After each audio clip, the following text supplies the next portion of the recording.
और इस बीच war breaking के जरिए अहम खबर आपको बता दें, सऊदी अरब की राजधानी रियाद पर मिसाइल अटैक की खबर है। ईरान ने रियाद पर कई मिसाइलें दागी हैं। ईरान ने आपको बता दें तेल डिपो पर हमले की धमकी दी थी। इस बीच सऊदी अरब ने रियाद और अल खारज प्रांतों के लिए खतरे की चेतावनी भी जारी की है, यानी कि सायरन्स की आवाजें वहां पर अब आनी शुरू हो गई हैं। सऊदी अरब ने नोटिफिकेशन देना शुरू कर दिया है और देखिए आग की लपटें भी आपको नजर आ रही है कि किस तरीके से यहाँ पर कई मिसाइल्स को इंटरसेप्ट भी किया गया है। लेकिन आप तस्वीरें देख पा रहे हैं कि किस तरीके से ईरान की तरफ से यहाँ पर प्रहार किया गया है। बड़ी खबर आपको बता दें, सऊदी अरब की राजधानी रियाद पर ये मिसाइल अटैक किया गया है। ईरान ने ये मिसाइल अटैक किया है, कई मिसाइलें रियाद पर दागी हैं क्योंकि ईरान की तरफ से ये धमकी दी गई थी कि तेल डिपो पर उनकी तरफ से प्रहार किया जाएगा। और सऊदी अरब ने आपको बता दें रियाद और अल खारज प्रांतों के लिए फिलहाल जो है खतरे की चेतावनी जारी कर दी है। और आग की तेज लपटें जो है आप बिल्डिंग से निकलते हुए देख पा रहे हैं कि किस तरीके से ईरान की तरफ से यहाँ पर ये बड़ा प्रहार किया गया है। अली लारिजानी की मौत के बाद मुस्तफा खामनेई की तरफ से पहला रिएक्शन भी सामने आया। उन्होंने कहा है कि खून का बदला खून से लिया जाएगा। और ऐसे में देखिए ईरान की तरफ से एक बार फिर से यहाँ पर प्रहार किया गया है। इससे पहले भी हमने देखा है कि किस तरीके से सऊदी अरब, यूएई, कतर, इन तमाम इलाकों में जहां जहां पर यूएस के एयर बेसिस थे वहां पर ईरान की तरफ से मिसाइल अटैक किया जा रहा है। हालांकि देखिए कई मिसाइलों को इंटरसेप्ट यहाँ पर जरूर किया जा रहा है, लेकिन इस बीच आप देखिए कि किस तरीके से यहाँ पर कोहराम मचता हुआ नजर आ रहा है।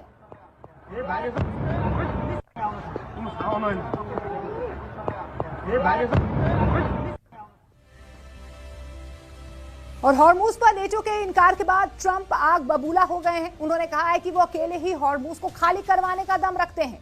इधर पहली बार लारिजानी की मौत पर मुस्तफा खामनेई ने इजरायल को धमकी दे दी है। उन्होंने कहा कि ईरान हर शहीद का बदला लेगा।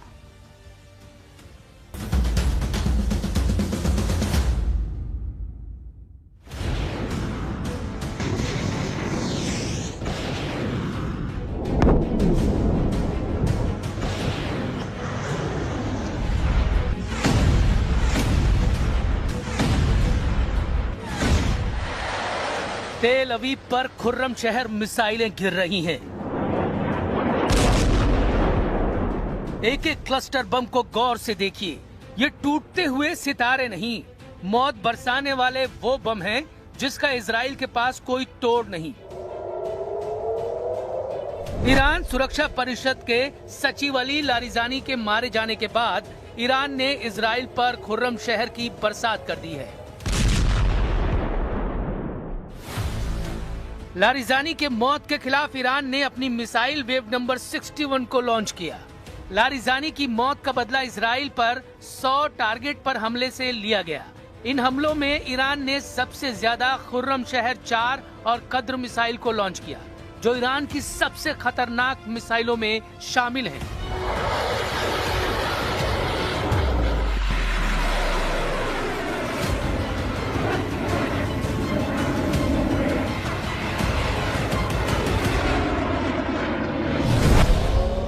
इनमें सबसे ज्यादा चर्चा खुर्रम शहर 4 की हो रही है, क्योंकि खुर्रम शहर जब आसमान में नजर आती है तो इजराइल के डिफेंस सिस्टम लाचार हो जाते हैं।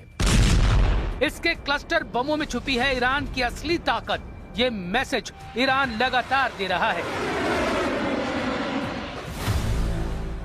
ईरान बता रहा है कि उसकी लीडरशिप यानी नेतृत्व एकदम खुर्रम शहर के वॉर हेड की तरह है। ईरान बता रहा है कि उसका एक लीडर खत्म होगा तो उसका दूसरा लीडर एक और क्लस्टर बम की तरह तैयार हो जाएगा और नया लीडर एक और क्लस्टर बम की तरह दुश्मन पर हमला करेगा। ईरान बता रहा है कि ये उसकी लीडरशिप का खुर्रम शहर मॉडल है। ईरान बता रहा है कि एक क्लस्टर मारोगे तो दुश्मन पर नया लीडर 100 क्लस्टर की तरह फूटेगा।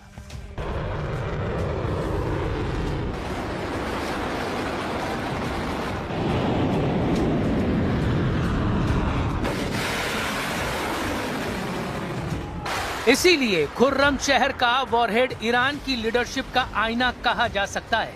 लॉन्च होने के बाद इसके टारगेट हिट करने वाला स्ट्राइक रेट अब तक 100% रहा है।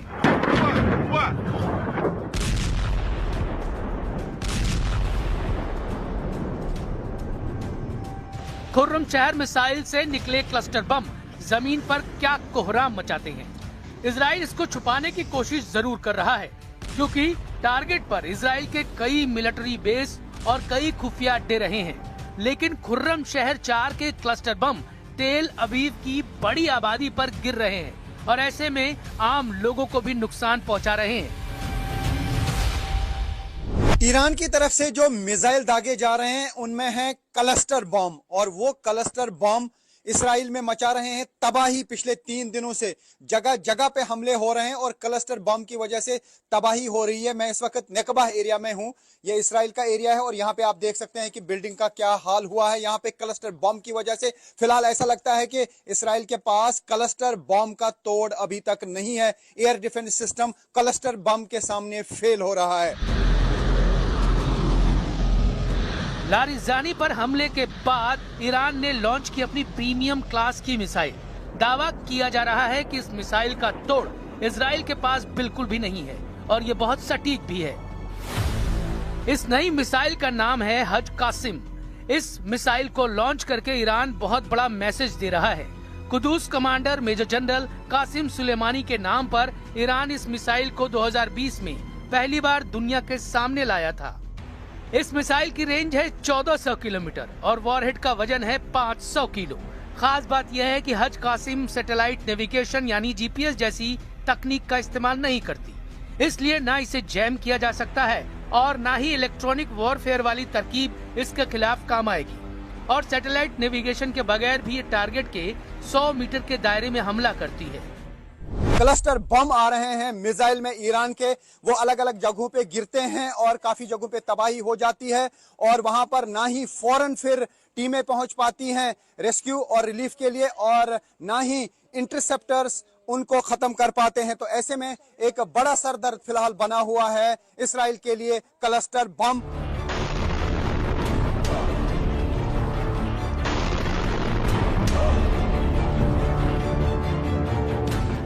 IRGC ने कह दिया है कि अब छोटे वॉरहेड नहीं बल्कि बड़े वॉरहेड वाली मिसाइल ही दागी जाएगी। रेवोल्यूशनरी गार्ड्स अब हर मिसाइल को 1000 किलो के वॉरहेड से लैस कर रही हैं। 1000 किलो का वॉरहेड यानी 1 टन का ऐसा बम जो जहां फटता है वहां हर चीज को धुएं और धूल में तब्दील कर देता है, जलाकर राख कर देता है। ईरान 1 टन के वॉरहेड के लिए 4 मिसाइलों का इस्तेमाल कर रहा है।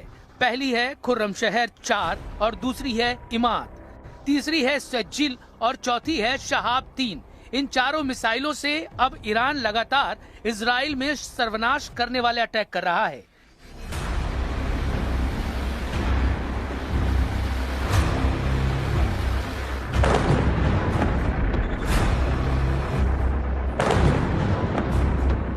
तेल अवीव में धमाके, बहरीन में अमेरिका के अड्डों पर धमाके, यूएई और कुवैत में उन ठिकानों पर धमाके जहां अमेरिकी सैनिक या ट्रंप के राजनीतिक दूतावास खाली करने के बाद ठहरे हुए हैं। ईरान के हमलों की सुनामी चुन चुन कर अपने टारगेट को तबाह करने लगी है। ईरान ने नेतन्याहू और ट्रंप को दिया है काउंटर झटका।